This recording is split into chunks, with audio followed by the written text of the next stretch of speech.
So let's turn it on. So right now it's on high, and you can see that when I turned it on, this oscillating blade feature started, which is pretty cool. At least I thought it was.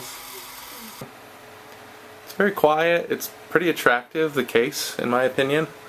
It's a good looking little heater, but it doesn't do a very good job. I put it in a very small room. It's only 10 feet by 10 feet. It's my office, and it just struggled to keep the room warm. And it turns itself off fairly quickly. So right now you can see it's on high, so both of those heater lights are turning on. And then if we flip it to low, which I can do with the remote, only one of them will light up, and that's the one on the left there. But what I was hoping for is more of what I got out of our Eden Pure heater, which is a real kind of damp heat, but this is a very dry heat, which actually makes your skin kind of dry out and feel uncomfortable, which I didn't like.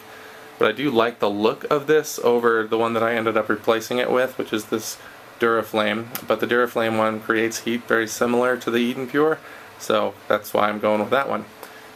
But yeah, it's very good looking, but it's not super functional.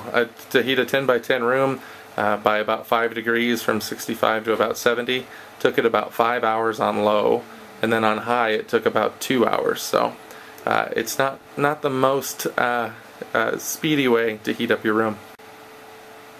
So let me show you the kind of weird thing that it does after it turns itself off. So let's turn the heat down to where it doesn't need to be on anymore. So you can see that those oscillating blades are still turning.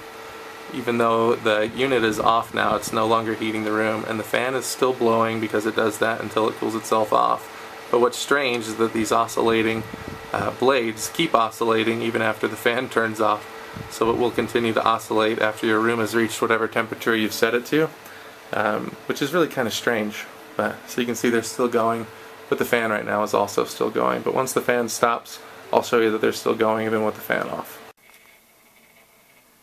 Okay, so now you can see that the fan is off. Maybe you can't see, but at least you can't hear it blowing. But those little blades will turn all day long until you finally tell it to stop. And you can do that by hitting this button here. So that'll stop the blades from moving.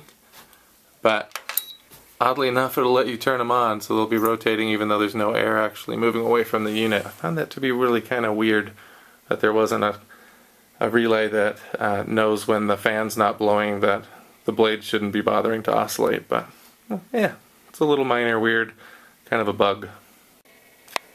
They also put these really fugly stickers on the side of it. I'm sure that they had to for some reason or another, but I would rather have seen them on the back than on the side of the wood cabinet, but what are you going to do? And this is what it looks like from behind.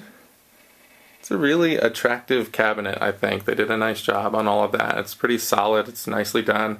There is this auxiliary power switch back here, which shuts the power down to the whole unit. This little gizmo sticking off here is the thermostat, but the thermostat again is sort of weird because it really does a good job of heating the area really close to it. If you set it at, say, 75 degrees, the room might actually be more like 65 degrees, but it's 75 right next to it, so it turns itself off when it gets to 75, even though the room kind of far away from it is still pretty chilly. But there you have it. It's a good looking unit, but it doesn't perform as well as some of these more ugly looking units that do create kind of a more damp or moist heat and tend to fill the whole room with that kind of warmth instead of just the area that's right next to the heater. So if you really care about how good it looks, go with this one. If you really want to be warm and could get about how good it looks, go with that one. Hey girl, you don't want to be cold in here, do you? No, you don't want to be cold in here. You'll be a warm girl. Yes, it's nicer when you're warm.